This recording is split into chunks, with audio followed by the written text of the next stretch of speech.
Most people are looking for, how do I make a life worth living and retirement worth having?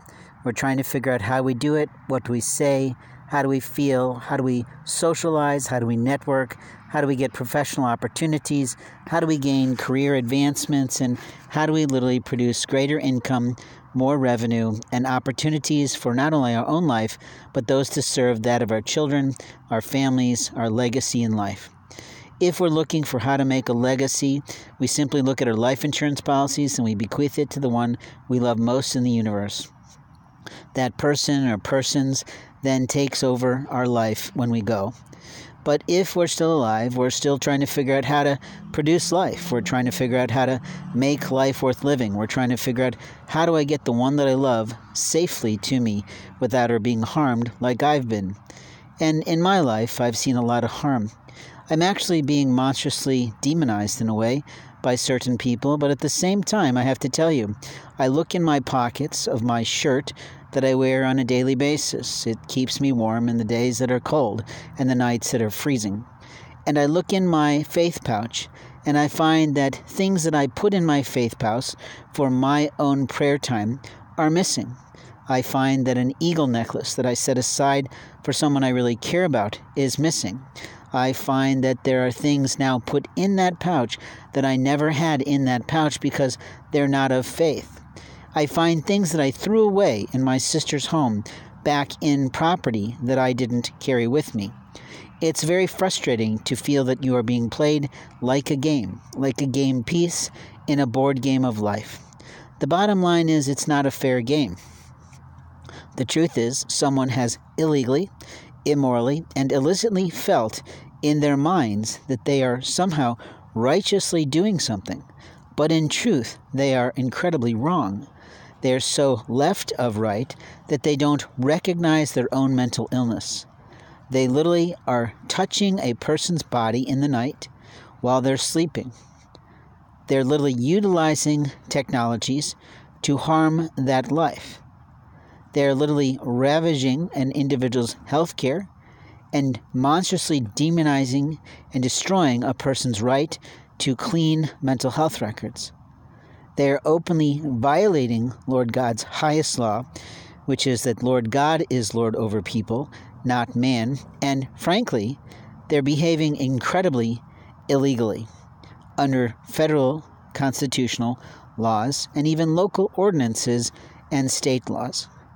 They have behaved in a way that is incestuous to a point, if they think they're somehow family related to me. And if they're not family, then and they're a stranger, then they literally are on the cusp of raping a person. They have ravaged many things out of my property bags. I had a telephone list of companies and churches I was calling. It's completely gone now.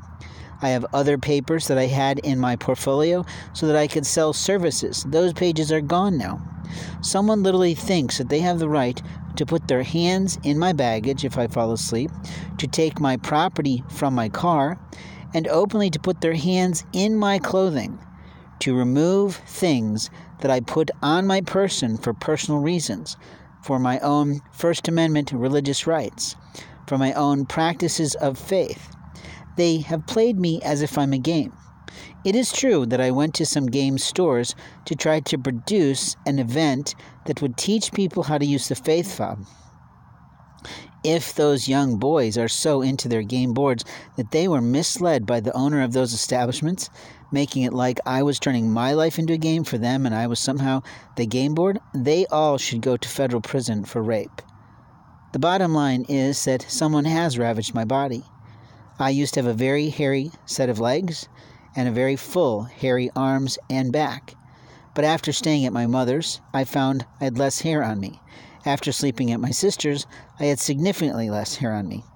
It's somewhat incestuous to believe and to think that those people, a part of my birth family, would do something so vile as to think they had the right to taint my food, make sure I was fully asleep, and then shave me in some way that made them feel somehow superior to the laws of the land. You see, we don't produce our life in some way is not true, that we have to talk about the truth.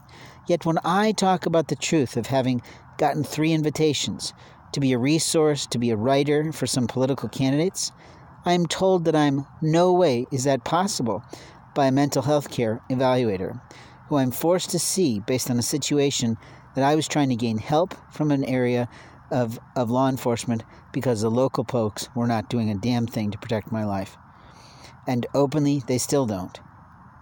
I'd like to know what laws have been put in place that allows someone to put a chip of some kind, a locator of any kind, in either someone's body, clothing, or property bags to allow law enforcement to see them at all times, to find them anytime they feel like it, and to monkey them over whenever they feel like they need a little game in their life. You see, the game of the liar's game is one that law enforcement does play, but the problem is the liars are usually those who play the game on others without their consent. It's immoral and it's illegal, and frankly, God will punish those who play the game.